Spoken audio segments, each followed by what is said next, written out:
আসসালামু আলাইকুম, সবাই কেমন আছেন? আশা করি সবাই ভালো আছেন। Welcome to my another new blog. আজকে আমি আপনাদের মেহেরপুর জেলার গাংনী থানার একটি নীলকুঠির ভিতরের এরিয়াটা পুরোটা ঘুরে দেখানোর চেষ্টা করব। এখানকার সৌন্দর্যটাকে হাজার গুণে বাড়িয়ে দিয়েছে নীলকুঠির পাশ দিয়ে বয়ে যাওয়া অপরূপ সৌন্দর্যের কাজলা নদী।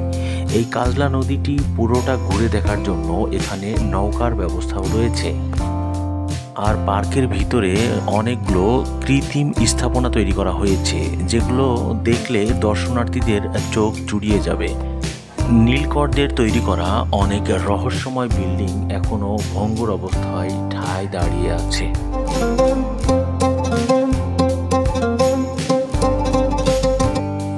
ইতিহাসের এমনই এক পথে জরাজীর্ণ অবস্থায় কালের সাক্ষী হয়ে দাঁড়িয়ে আছে মেহেরপুর গাংনী উপজেলার ভাটপাড়া নীলকুঠি। কুঠিবাড়িটি সংস্কার ও সংরক্ষণ করে এখন রূপান্তরিত হয়েছে পুরোদস্তুর একটি পর্যটন কেন্দ্রে। এখানে কৃত্রিমভাবে তৈরি করা হয়েছে একটি আইসল্যান্ড, যেটার গেট এবং বাহিরের নজর কাড়া কারুকার্য সবাইকে মুগ্ধ করবে। জানা যায় মেহেরপুর অঞ্চলের 1778 সালে ক্যারল ব্লুম নামে এক ইংরেজ ব্যক্তি নীলকুঠি স্থাপন করেন। নীল চাষ অত্যাধিক লাভজনক হওয়ায় 1796 সালে এখানে নীল চাষ শুরু হয়। এ সময় বিখ্যাত বর্গী দস্যু নেতা রঘুনাথ ঘোষালীর সঙ্গে সম্মুখ যুদ্ধে গোয়ালা চৌধুরী নিহত হলে মেহেরপুর অঞ্চলে রানী ভবানীর জমিদারিভুক্ত হয়।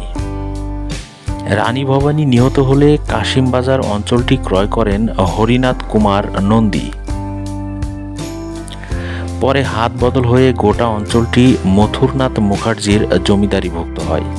একসময় মথুরনাথ মুখার্জির সঙ্গে কুখ্যাত নীলকর জেমস হিলের সঙ্গে তার বিবাদ বাধে। তার ছেলে চন্দ্রমোহন বৃহৎ অঙ্কের টাকা নজরানা নিয়ে মেহেরপুরকে জেমস হিলের হাতে তুলে দেয়।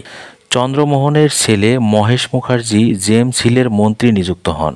ইতিহাসে ইনি হলেন নীলদর্পণ নাটকে গুপে দেওয়ান নামে পরিচিত।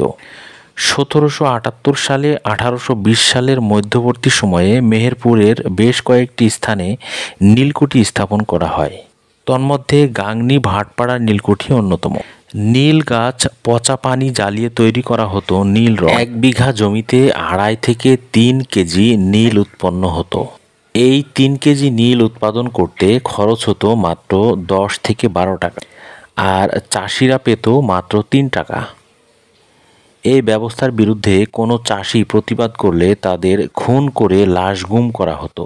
নীলকরদের বিচিত্র ধরনের নির্যাতনের চিত্র সব জায়গাতে প্রায় একই রূপ ছিল। বছরের প্রতিদিনই দূর দূরান্ত থেকে ইতিহাস প্রিয় মানুষ এখানে আসে পিকনিক করতে। ধ্বংসপ্রায় এই নীলকুঠিটি ইট, চুন, সুরকি দ্বারা নির্মাণ করা হয়। নীল গাছ থেকে যে রং তৈরি করা হতো তা ছিল চাষিদের বুকের পুঞ্জীভূত রক্ত। ভাটপাড়া নীলকুঠি কাজলা নদীর তীরে 23 একর জমির ওপর অবস্থিত। সাহেবদের প্রমোদঘর শয়নকক্ষ সংবলিত দ্বিতল ভবনটি জীর্ণ অবস্থায় দাঁড়িয়ে আছে। কাচারি ঘর, জেলখানা, মৃত্যুকূপ, ঘোড়ার ঘর বিলুপ্ত প্রায়।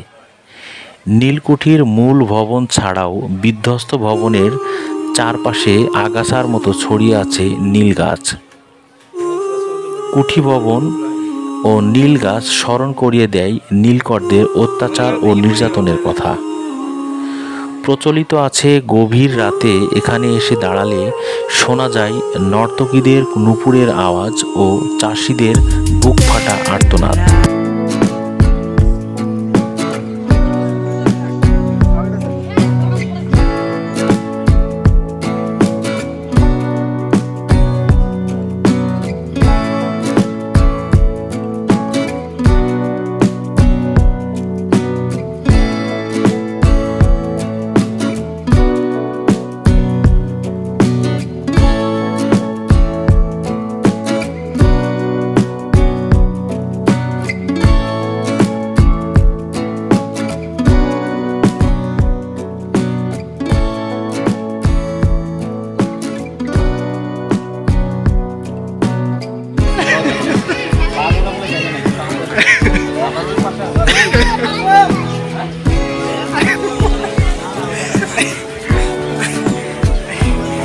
তাকে আছে কিছু বলছেও না কিছু বলছেও না।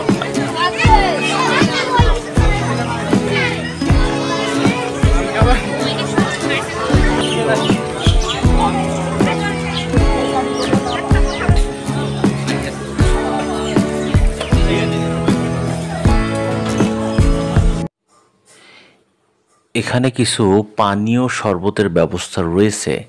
হাঁটতে হাঁটতে হাঁপিয়ে গেলে আপনি কিছু পানীয় খেয়ে শরীরে রিচার্জ করে নিয়ে আবার পুনরায় হাঁটতে পারবেন। মুখরোচক কিছু তেলেভাজা খাবার যা দেখলেই খেতে মন চাইবে। ডিমের চপ এবং চিংড়ি মাছের চপ।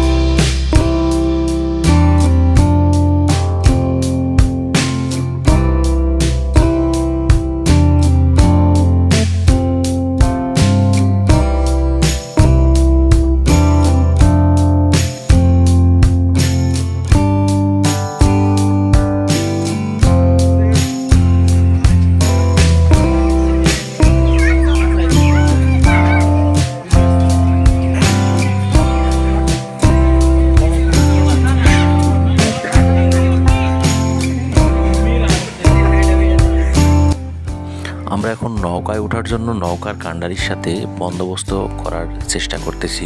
কতটুকু সময় ঘুরলে কত টাকা দেওয়া লাগবে সেটা বন্দোবস্ত করে নিলাম। অপরূপ সৌন্দর্যের এই কাজলা নদী সবাইকে বিমোহিত করবে। দেখে যেন মনে হবে প্রতিনিয়ত অপেক্ষা করে নৌকায় থাকা দর্শনার্থীদের সাদরে গ্রহণ করে নেওয়ার জন্য। এ যেন রূপকথার গল্পকেও হার মানাবে। এই অপরূপ সৌন্দর্যের পরিবেশ দেখে আপনি মুগ্ধ না হয়ে পারবেন না। আপনি একবার ভাবুন তো, আপনি নৌকায় বসে আছেন আর দুপাশের সবুজ গাছপালাগুলো মাথা নুইয়ে আপনাকে ছায়া দিচ্ছে, আর নৌকাকে সমীহ করে পানিগুলো দুপাশে সরে সরে যাচ্ছে আর ছলছল শব্দ হচ্ছে, আর পুরো দৃশ্যটা আপনি নৌকায় বসে বসে দেখছেন। কেমন লাগবে? হ্যাঁ, এই দৃশ্যটাই বসে বসে আমরা দেখছিলাম। আসলেই অনেক সুন্দর দৃশ্য। এই দৃশ্যের সাক্ষী হতে পেরে অনেক ভালো লাগলো।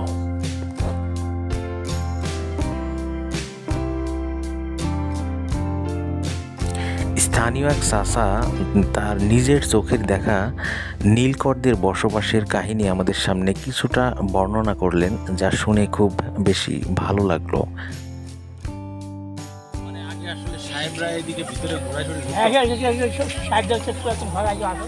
আপনি নিজে সাক্ষী? আমরা নিজে দেখেছি। তাদের সাথে কথা বলেছেন? না, কিন্তু কথা নেই। ওরা অত্যাচার করতো না, সাহেবরা তো অত্যাচার করতো। ইংরেজরা নীল চাষ করতো না এখানে? নীল চাষ করতো না? নীল চাষ করতো তো আপনার ইংরেজরা, তাই না? ইংরেজ। আপনি নিজে চলে দেখছেন তো?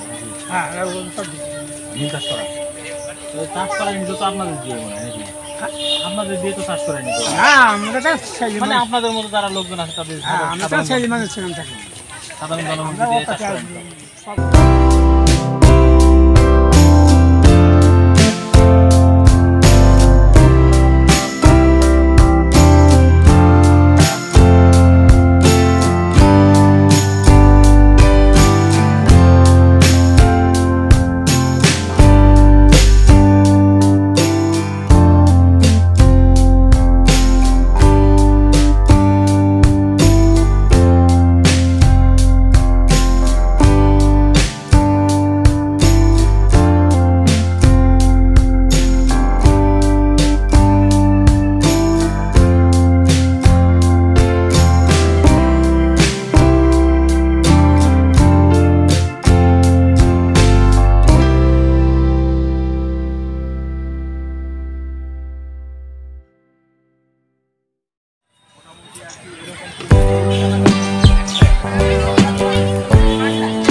নীলকুঠিটি 2016 সালে সরকারিভাবে একটি পর্যটন কেন্দ্র হিসেবে গড়ে তোলা হয়।